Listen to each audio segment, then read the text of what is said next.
Bueno, vamos a ver lo que corresponde a la clase de micosis, oportunistas y bioterrorismo.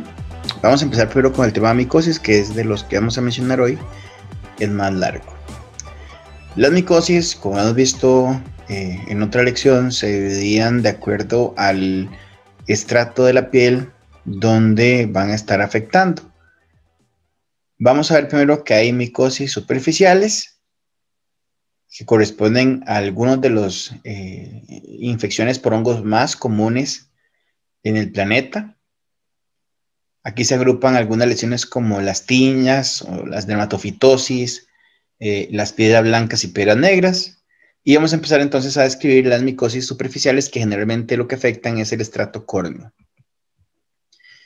Y empezamos con una muy común, que es la pityriasis versicolor, que es una infección superficial causada por la malacesia globosa, malacesia restricta y otros grupos de malacesia furfur. Esta es una infección que abarca principalmente la capa córnea de la piel, y las lesiones consisten en máculas circunscritas, serpentinas, hiperpigmentadas o hipopigmentadas, como se ve en la imagen. Estas aparecen principalmente o inicialmente en el tórax, la mitad superior del dorso, los brazos y abdomen. Son más notorias en personas de piel más oscura. Las lesiones suelen ser crónicas y aparecen en forma de máculas, como manchas en la piel, que pueden agrandarse y coalescer. Como ven, aquí hay lesiones que se aprecian aisladas, pequeñas, ¿verdad? Como se ven por acá, y después se ve acá donde coalescen, se empiezan a formar y forman estas manchas más grandes. Son mínimas las exfoliaciones, o sea, no suele descamar, no inflama y tampoco causa mucha irritación. Por eso este trastorno se considera más que todo un problema estético. En cuanto a las especies de malacesia, son levaduras lipofílicas y muchas necesitan el lípido en el medio de cultivo para proliferar, para crecer. El diagnóstico se confirma mediante el estudio microscópico directo al raspar la piel, o sea, tomar una muestra con raspadura de la piel y luego tratar la muestra con hidróxido de potasio al 10 o 20% y luego son teñidas con calcofluoro. Este trastorno es tratado con la aplicación diaria de sulfuro de selenio, por ejemplo, o azoles tópicos como miconazol o intraconazol en cremas, o ketoconazol, por ejemplo, fluconazol ingeridos, que también son eficaces. En algunas ocasiones, la malacesia puede causar una fungemia de tipo oportunista, sobre todo en lactantes, que son sometidos a nutrición parenteral como consecuencia de la contaminación de la emulsión lipídica que se pasa a través de la sonda. En muchos casos, esta fungemia es transitoria y se corrige al cambiar la solución y el catéter intravenoso, y algunas personas sí terminan por mostrar alguna foliculitis por malacesia. Se considera que algunas especies de este hongo son parte de la microbiota habitual y pueden identificarse en la piel y piel cabelluda normales, y se les ha achacado ser una causa de dermatitis seborreica o al menos ser un factor contribuyente, ¿verdad?, a la que conocemos como caspa. La hipótesis en cuestión ha sido reforzada por la observación de que muchos pacientes se han aliviado con el tratamiento a base de ketoconazol.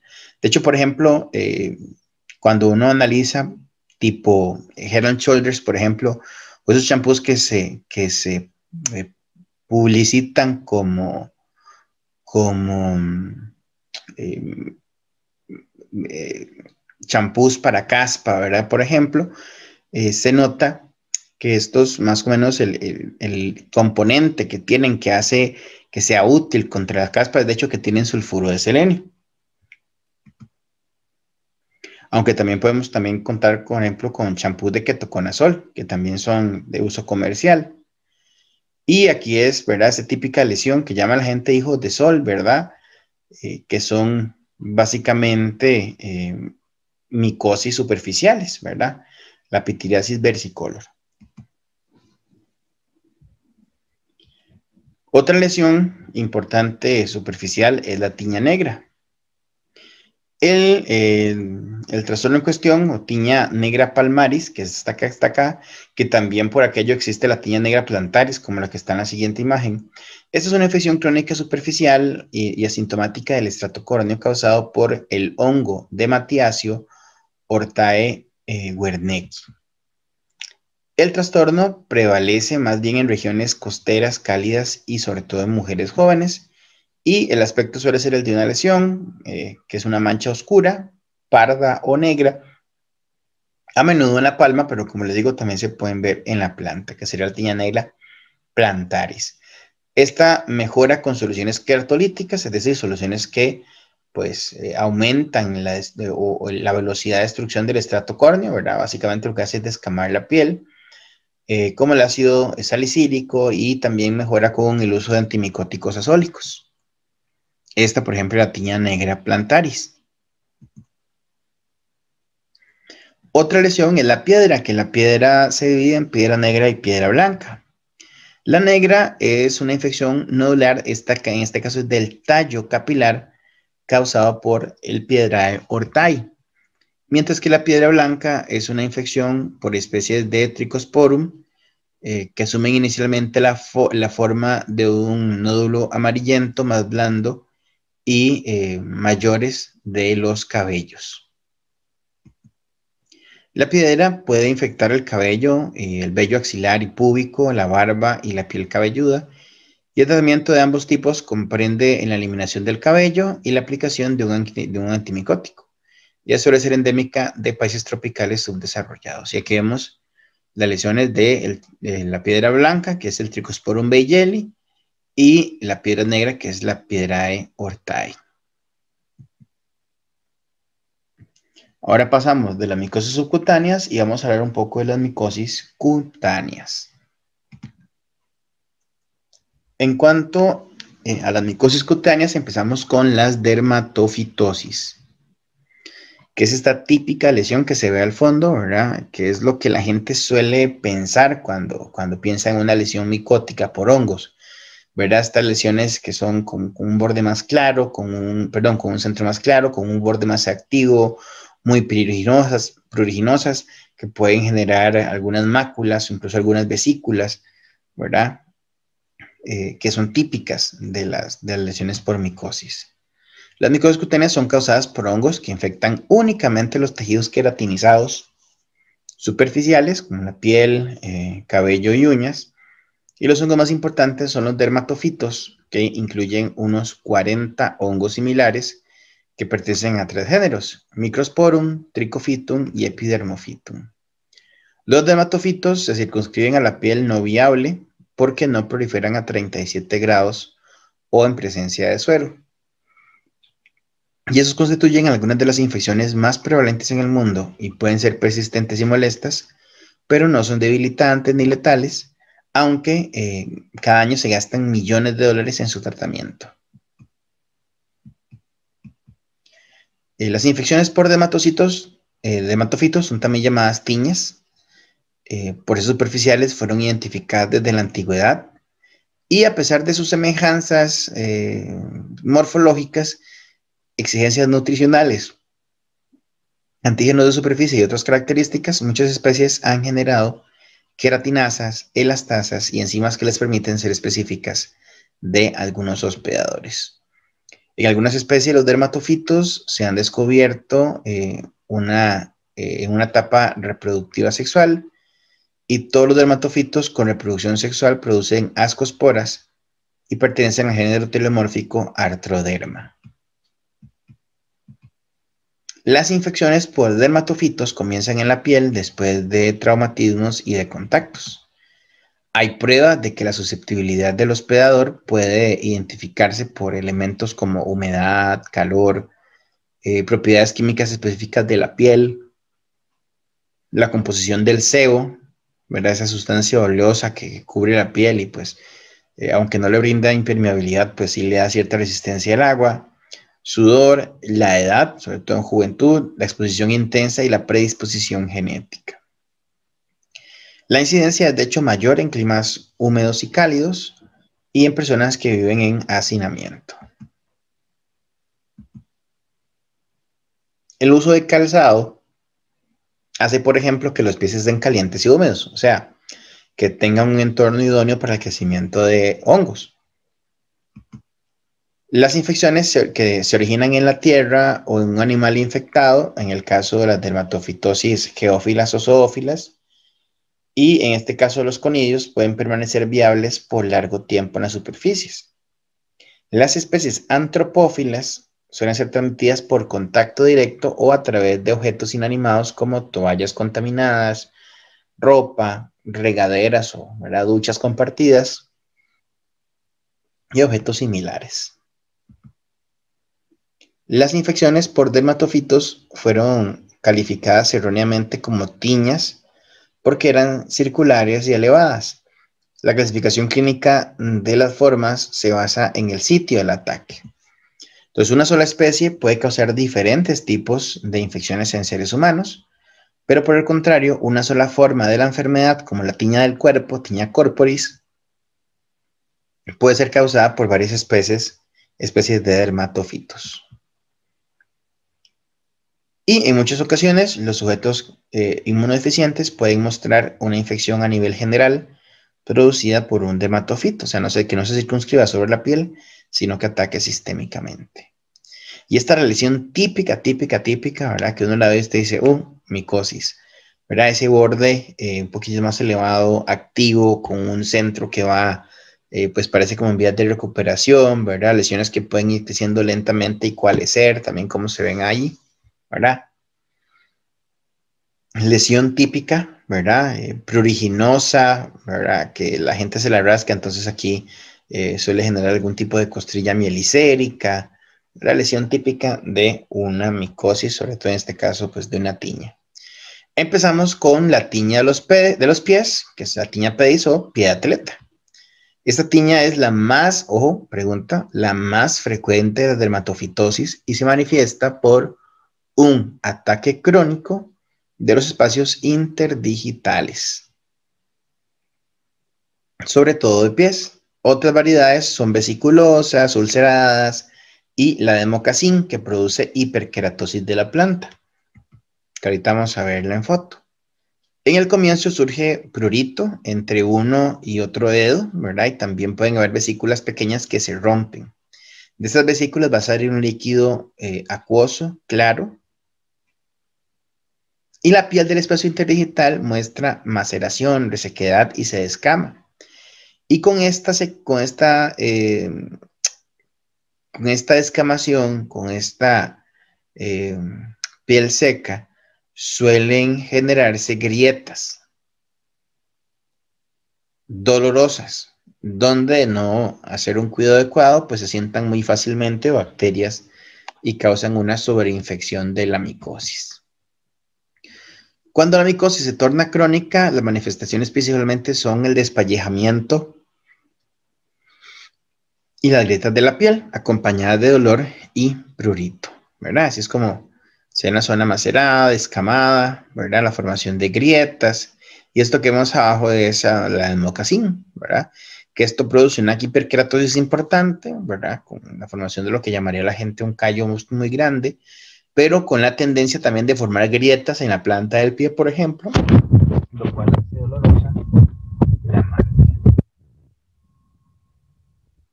La tiña de las uñas o la famosa onicomicosis también es de las más comunes y pueden sufrir tras ataques duraderos de tiña de los pies. Con la invasión de hifas, las uñas se tornan amarillas, frágiles, engrosadas y se desintegran fácilmente. Y el ataque puede abarcar una uña o más de los dedos de los pies o manos, ¿verdad? Como se ven acá. Suelen ser uñas que se rompen fácilmente, que empiezan a engrosarse en su lecho, ¿verdad? Como quien diría como un sorbeto, ¿verdad? Que empiezan a engrosar y se rompen súper fácil. Después sigue la tiña del cuerpo, de la ingle y de las manos. Las dermatofitosis de la piel lampiña, por lo común, causan lesiones anulares, en que hay un centro claro y exfoliativo rodeado de un borde enrojecido cada vez más amplio que puede ser seco o vesiculoso, como la imagen que vimos al inicio, que yo les dije que era la imagen típica de una tiña. El dermatofito prolifera solamente en el tejido muerto y queratinizado, pero los metabolitos, enzimas y antígenos del hongo se difunden por las capas viables de la epidermis y ocasionan eritema, vesículas y prurito. Las infecciones por dermatofitos geófilos y zoófilos producen sustancias más irritantes y son más inflamatorias que las especies antropófilas. Y conforme pasa el tiempo, las hifas suelen formar cadenas de artroconidios. ¿Verdad? Lesión típica, como ya lo hemos descrito antes, ¿verdad? Borde activo, con un centro más claro. El borde puede ser seco o vesiculoso, sobre todo con el prurito, cuando hay vesículas suele romperse y hacer una pequeña costra mielicérica, ¿verdad? Y que se van expandiendo, ¿verdad? Paulatinamente las lesiones. Las lesiones se expanden en forma centrífuga y hay proliferación activa de las hifas en la periferia, que es la región más frecuente en la cual se puede obtener material idóneo para el diagnóstico. Es decir, si yo quiero tomar una muestra de ese tejido para estudio en laboratorio, debo tomar la muestra del borde de la lesión, no del centro, sino del borde. La penetración del estrato córneo recién formado de las superficies plantares y palmares explican la persistencia de las infecciones en esas zonas. Y cuando la infección se sitúa en la ingle, recibe el nombre de tiña de la ingle. ¿Ok? Aquí esa es la tiña de la ingle. Muchos de esos trastornos afectan a varones y el cuadro inicial, pues obviamente es una lesión seca muy pruriginosa que suele comenzar en el escroto y luego propagarse al resto de la ingle. En el caso de la tiña de las manos, denota la que afecta a esta zona o los dedos, y las lesiones secas exfoliativas pueden abarcar una o ambas manos, dedos aislados o dos o más de ellos. Tiña de la cabeza y de la barba. La tiña de la cabeza es la dermatofitosis de la piel cabelluda y el cabello. Las infecciones comienzan cuando las hifas invaden la piel de la cabeza y más adelante se propagan en la pared queratinizada del folículo piloso. La infección del cabello se sitúa exactamente por arriba de su raíz y las hifas proliferan en sentido descendente en la porción inerte del cabello con la misma rapidez con que éste crece hacia arriba. Y el trastorno hace que surjan zonas circulares de color gris pálido de alopecia, o sea, caída de cabello, exfoliación y prurito. Conforme el cabello sale del folículo, las hifas de la especie Microsporum producen una cadena de esporas que forma una vaina alrededor del tallo piloso, se llama ectotrix. Dichas esporas dan al cabello, ojo, interesante, una fluorescencia verdosa o plateada cuando se les estudia con la luz de Wood, que es esta luz azul que estamos viendo. A diferencia de ello, el Trichosporum tonsurans, que es la causa principal de la tiña por puntos negros, produce esporas en el interior del tallo piloso, lo que conocemos como endotrix. Entonces, cuando son la cadena de esporas alrededor, se llama ectotrix, y cuando son en el interior, endotrix. Y los cabellos no emiten fluorescencia en este caso y están debilitados y se rompen fácilmente en el orificio folicular. En niños prepúberes, la tiña epidérmica de la cabeza por lo común cede por sí sola. Y aquí tenemos el ectotrix arriba, que es donde crece aquí alrededor, ¿verdad? Y el endotrix, que crece en el interior, en la tiña capitis o tiña de la cabeza. Y esta es la bioluminiscencia, pues yo aquí se los puse nada más en algunos ejemplos de cómo se utiliza, ¿verdad? Pero básicamente esta luz de Wood hace que algunas regiones de la piel pues emitan esa coloración verdosa, plateada en la piel, ¿verdad? Esta es la tiña capitis, ¿verdad? Y la tiña de la barba. Y esas son las regiones de alopecia, ¿verdad? Donde hay caída del cabello debido a la infección por hongos. Las especies zoófilas, o sea, que vienen de animales, pueden inducir una reacción combinada inflamatoria de hipersensibilidad llamada querión, probablemente querión de Celso. Acuérdense que Celso, criterios de Celso, ¿verdad? Rubor, calor, tumor, dolor, criterios de procesos inflamatorios, en este caso se llama querión de Celso. Otra manifestación de la tiña del cabello es el favo, con infección inflamatoria aguda del folículo piloso causado por Trichosporum Schwenleini, que hace que se formen costras alrededor del folículo. En los cabellos atacados por el favo, las hifas no forman esporas, pero pueden identificarse en el tallo capilar. Y la tiña de la barba, como su nombre lo señala, afecta esta zona del cuerpo, en particular cuando participa un dermatofito zoófilo, y pueden surgir una reacción fuertemente inflamatoria que se asemeja netamente a una infección piógena. Esta es la tiña inflamatoria o querión de Celso.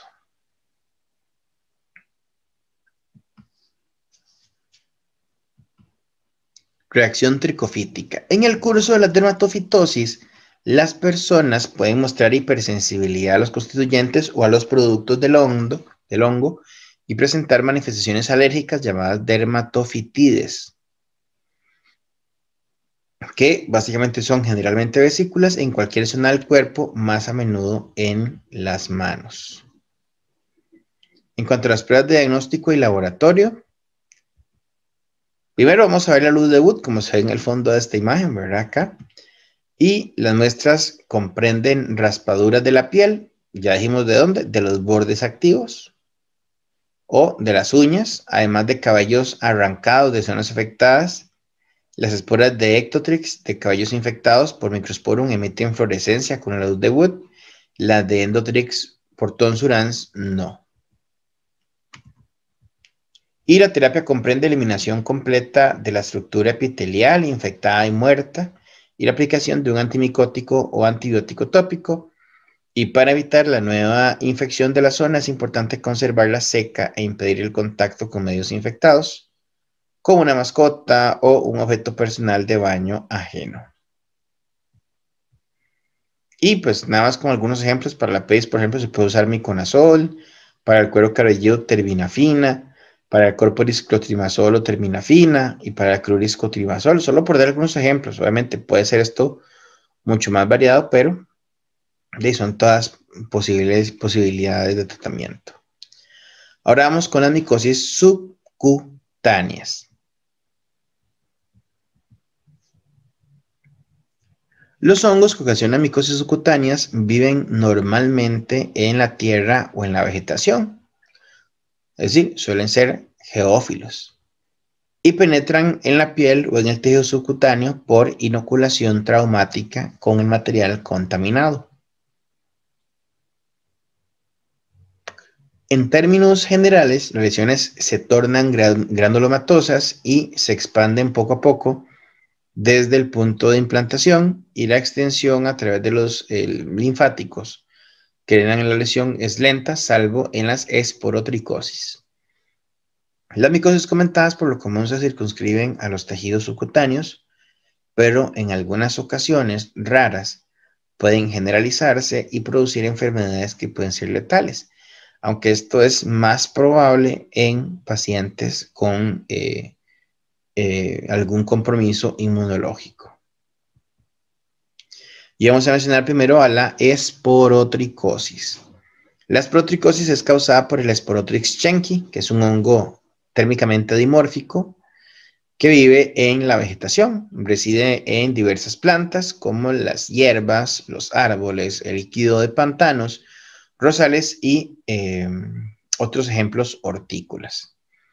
A temperatura ambiental prolifera con la forma de un moho y produce hifas tabicadas y ramificadas y conidios.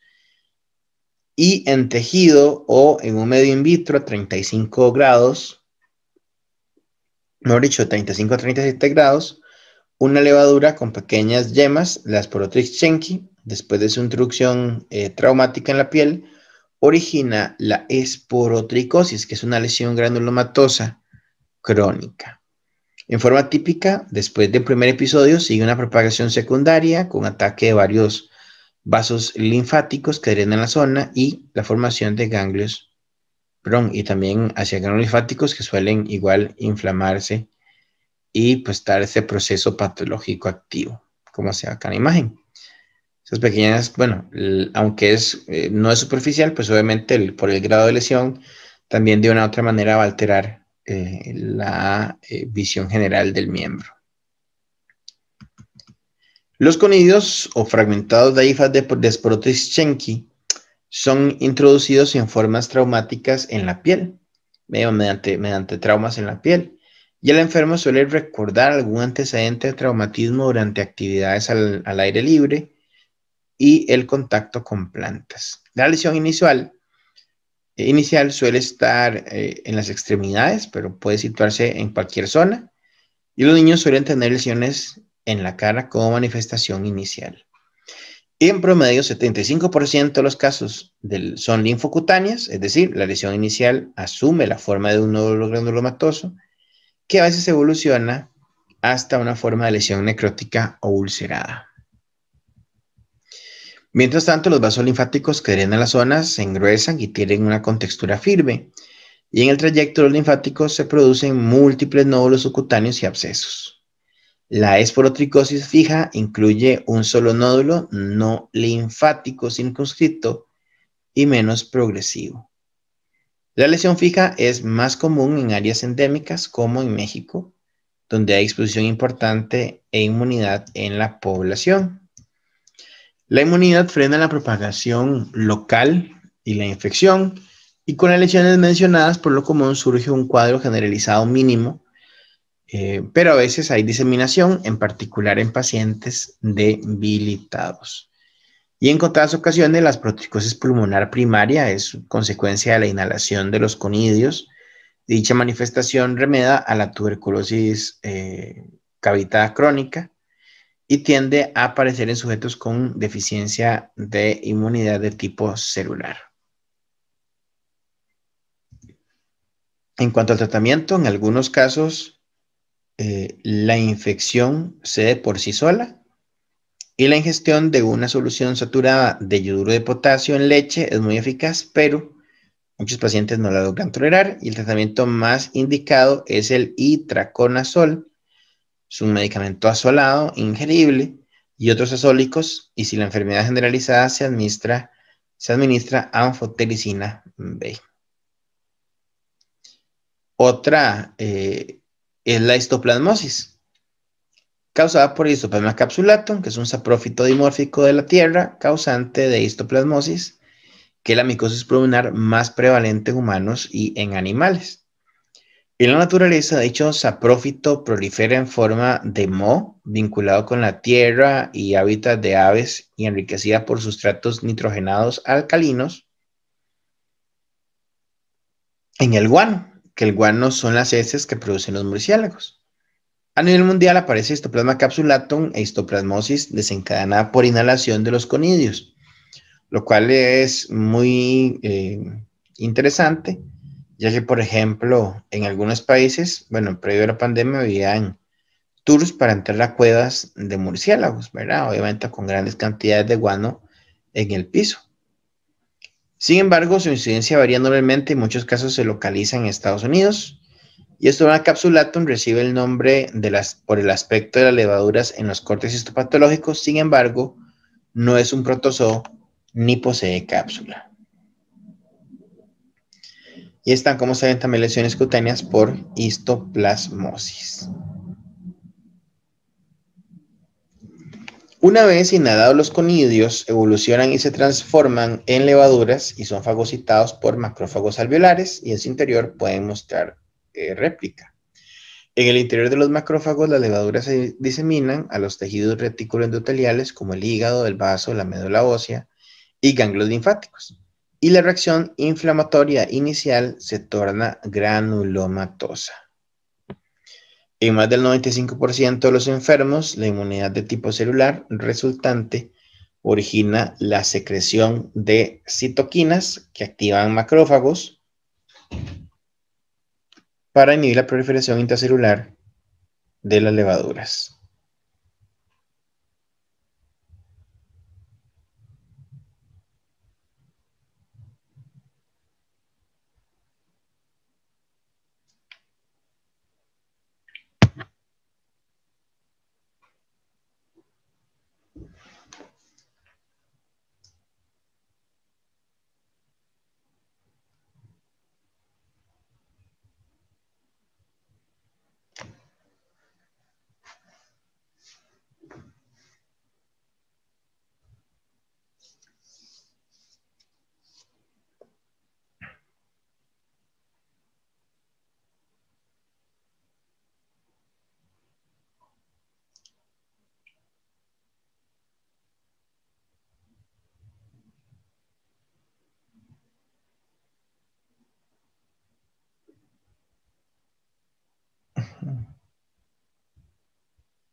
En el interior de los macrófagos, las levaduras se diseminan a los tejidos retículos endoteliales, como el hígado, el vaso, la médula y ganglios linfáticos. La reacción inflamatoria entonces se tornaba granulomatosa.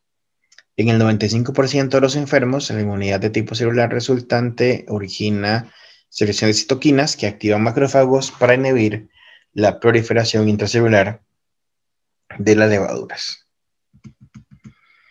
Algunas personas, como las inmunocompetentes que inhalan un inóculo abundante, terminan por mostrar isoplasmosis pulmonar aguda, que es un síndrome que cede por sí solo, similar a una gripe con fiebre, escalofríos, dolores musculares, de cabeza y tos seca.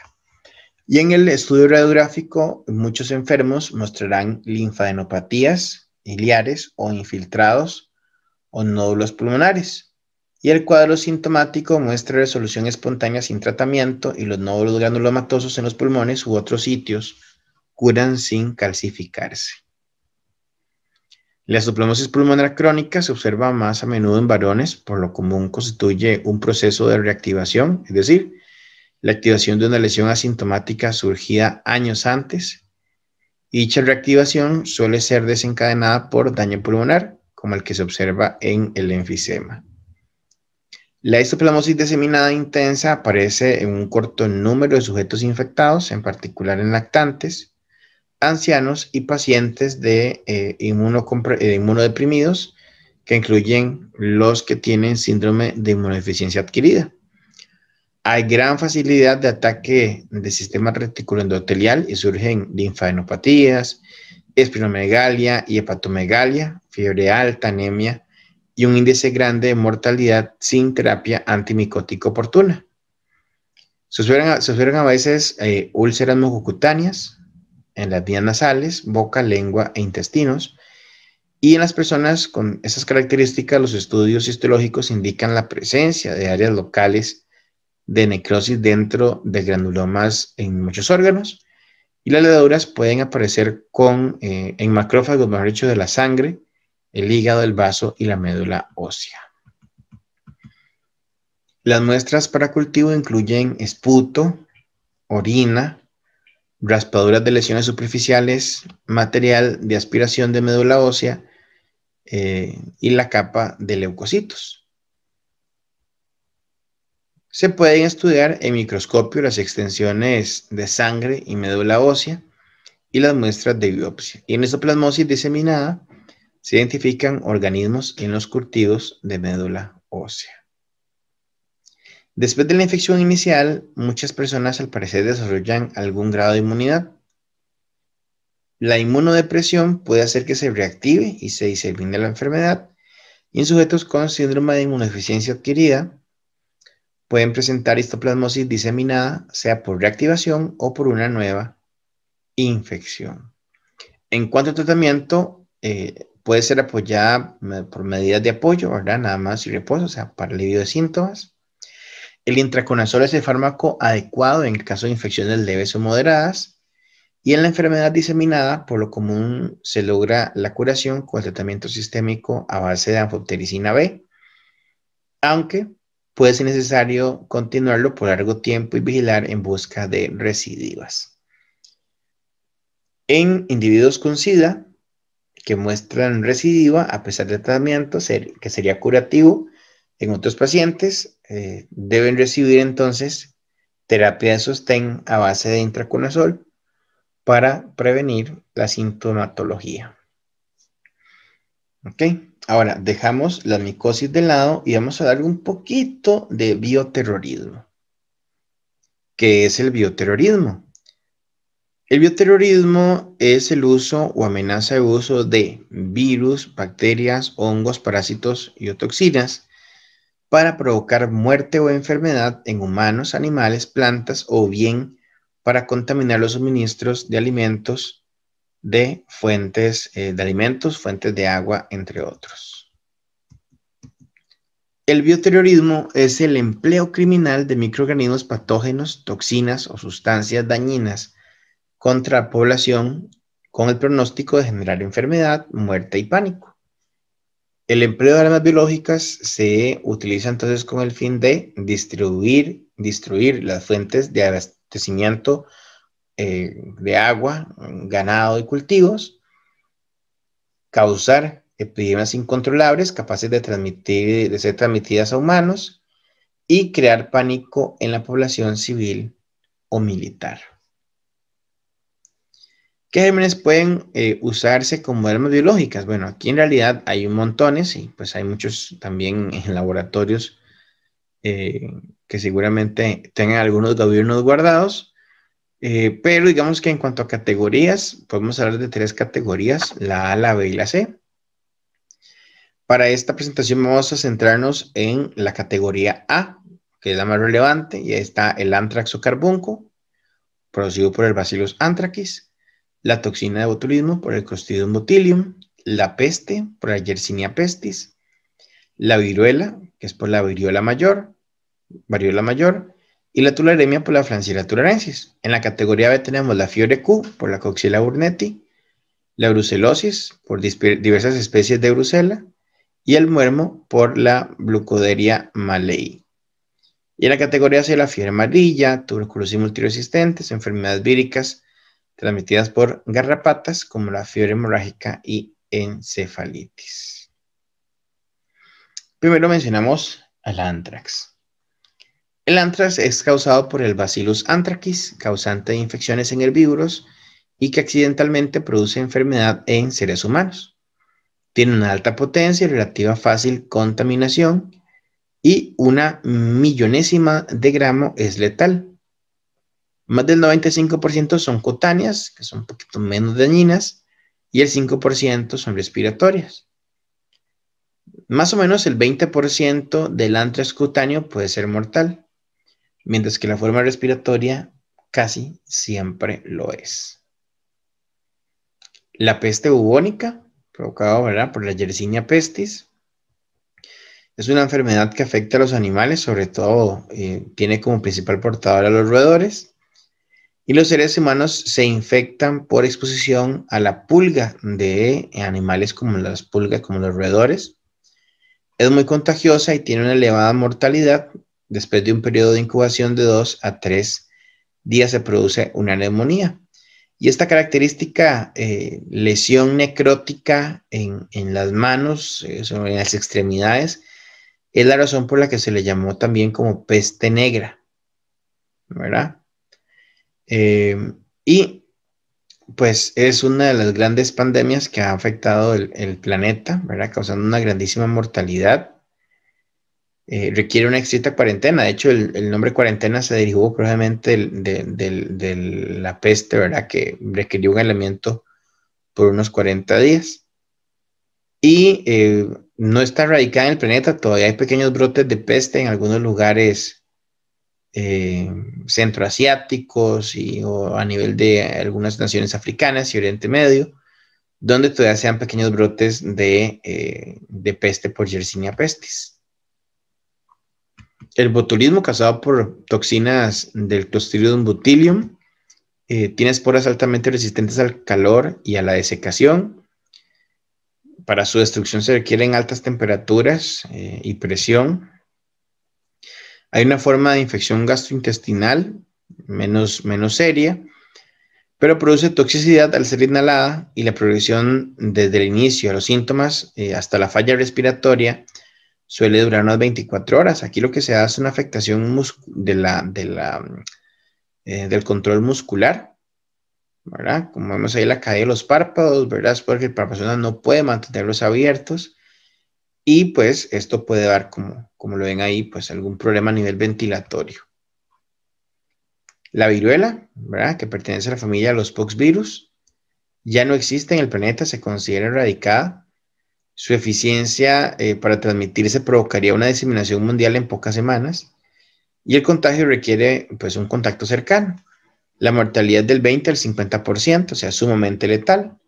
Y los pacientes deben mantener el aislamiento de contacto hasta que desaparezcan las costras y se requiere estricta cuarentena con aislamiento respiratorio durante 17 días para todas las personas que tengan contacto directo. Y ya para terminar, vamos a hablar un poquito de las infecciones por oportunistas. Como es una clase pues que se ve relativamente rápida. Y aquí tenemos que las infecciones por oportunistas son infecciones que aparecen cuando el sistema inmune está debilitado con un conteo de CD4 menor a 200. Suelen ser consecuencia de la activación de una infección latente adquirida anteriormente, una infección exógena o un sobrecrecimiento de microorganismos saprófitos, o sea, propios de la microbiota, en piel y mucosas. Primero vamos a hablar de las infecciones del sistema nervioso central. Y aquí tenemos, por ejemplo, a la encefalitis por Toxoplasma gondii. La Toxoplasma gondii es un protozoario intracelular obligado que permanece en forma latente dentro de las células. En cuanto a la etiopatogenia, la ingestión de oquistes infectantes puede provocar posteriormente lesiones quísticas tisulares en el cerebro. Y la clínica es la de una cefalea, fiebre, letargia, signos de focalización neurológica, convulsiones, semiparesias, parálisis de nervios craneales y ataxias, o sea, trastornos de la marcha. Y suele darse con recuentos de CD4 menor a 200. En cuanto a la criptococosis, es una micosis sistémica aguda, subaguda o crónica por el hongo Leoduriforme Cryptococcus neoformans. Tiene distribución universal, sobre todo a través de las heces de las palomas. La clínica es la de fiebre, cefalea, mareos, irritabilidad, somnolencia, náuseas, vómitos, confusión, convulsiones, hipertensión endocraniana, trastornos de la conciencia y cambios de personalidad que son frecuentes, y puede haber rigidez de la nuca en un 30% de los casos. O sea, como si fuera una meningitis, ¿verdad? Probablemente. La meningitis tuberculosa tiene una diseminación hematógena o por ruptura de un tuberculoma cerebral al espacio subaracnoideo. Es la causa más frecuente de infección meningia oportunista en pacientes VIH. Se produce con recuentos de CD4 generalmente menor a 200. Y el 60% de todas las meningitis tuberculosas se producen en este grupo, es decir, en pacientes con SIDA. La presentación puede ser subaguda o crónica, con un cuadro de fiebre y cefalea persistente con o sin afectación del estado mental y signos neurológicos focales. Y en el 50% de los casos se asocia a la presencia de infiltrados pulmonares. En las infecciones a nivel pulmonar, tenemos la tuberculosis pulmonar, que es una infección por el Mycobacterium tuberculosis, Mycobacterium bovis, que son bacilos aéreos resistentes al frío y a la desecación intracelular. Son patógenos obligatorios. Suceden con CD4 menores a 300 principalmente. Y la clínica es la de tos, astenia, dinamia, anorexia, sudoración nocturna, dolor torácico y fiebre. Y se debe tener en cuenta en los pacientes con VIH que presentan fiebre y síntomas respiratorios de más de una semana de evolución, que presentan fiebre y adenopatías periféricas, los que presentan fiebre y síndrome meningio y los que presentan fiebre de origen desconocido. En cuanto a la NAC, que es la neumonía adquirida en la comunidad, como principal etiología tiene el Streptococcus pneumoniae, seguido por la Haemophilus influenza, el Staphylococcus y la Pseudomonas aeruginosa. La clínica es aguda, con escalofríos, fiebre, tos, dolor preurítico, disnea, hipotensión, que está mal escrita, shock e insuficiencia respiratoria aguda. El diagnóstico es un hemograma con radiografía de tórax, tinción de Gram, cultivo de esputo y hemocultivo. El tratamiento consiste en dar antibióticos y la profilaxis es con la vacuna antineumocóxica. La neumocitis Girovechi, esta la hemos hablado cuando hemos hablado, valga la redundancia, de VIH-Sida, como uno de los cuadros respiratorios más comunes. ¿Verdad? Neumocitis Girovechi, que antes era llamada neumocitis carini, que básicamente pues provoca neumonías en pacientes inmunosupresos. Puede provocar hipoxemia grave, tos escasa sin expectoración, fiebre y cianosis. En la radiografía de tórax se va a ver un infiltrado intersticial. Vamos a tener aumento de la LDH, la lactato deshidrogenasa. Y se va a visualizar en el lavado broncoalveolar o esputo inducido por tinción azul de toludina o plata de metenamina. Y ya para terminar las infecciones a nivel gastrointestinal, tenemos la isosporidiasis, causada sobre todo por la Isospora belli, que causa diarrea prolongada inespecífica. Tiene una clínica de 6 a 10 deposiciones acuosas diarias, dolor abdominal, pérdida de peso, esteatorrea y febrícula. Recuerden que se esteatorrea la presencia de grasa en las heces, sobre todo de más de 7 gramos. Y el diagnóstico es el de, se da por la detección de quiste infectante en las heces con tinción de Ziehl-Neelsen, modificado, aspirado denal y biopsias del intestino. La criptosporidiasis es una infección entérica causada por el Cryptosporidium parvum, que causa diarrea prolongada inespecífica. La clínica es la de una diarrea acuosa grave, deshidratación, pérdida de electrolitos, pérdida de peso, desnutrición, tenesmo, náuseas y vómitos. La detección de quistes infectantes en heces,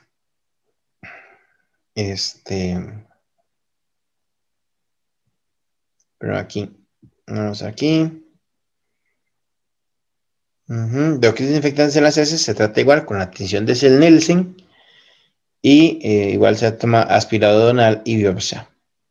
En cuanto a la salmonelosis, provoca una bacteremia recurrente por salmonella, que es una enfermedad definitoria del SIDA. Las especies notifi provocan cuadros septicémicos en pacientes inmunocomprometidos y la clínica es la de fiebre prolongada y ocasionalmente pilonefritis, abscesos, osteomielitis y meningitis. En cuanto a la esofagitis por cándida, hablamos de infecciones micóticas por cándida albicans en pacientes con conteos de CD4 menor a 200. Y la clínica es la clínica de Muguet o de aftas bucales o dinofagia, disfagia, dolor retroesternal, náuseas, vómitos y pérdida ponderal. Es decir, esa pérdida ponderal es pérdida de peso. Y en cuanto a la clínica de Muguet, básicamente lo que se causa es más que todo una infección a nivel de niños, ¿verdad? Lactantes sobre todo, que causa irritación tanto dentro como alrededor de la boca. El diagnóstico pues se hace con el examen visual, la endoscopía, sobre todo para el esófago, frotis o cultivos de una biopsia. Y el tratamiento se hace con ketoconazol, fluconazol, anfotericina B y clotrimazol. En cuanto a la esofagitis por citomegalovirus, se da a partir de la primoinfección en estado latente, sobre todo cuando el CD4 está muy bajo, menor a 100, y la clínica es la mononucleosis febril, úlceras grandes, abundantes, estenosis y fístulas esofágicas. Y con eso, pues, llegamos al final de la clase, llegamos al final del cuatrimestre, deseándoles que les vaya súper bien en el examen de la próxima semana y pues deseando verlos pronto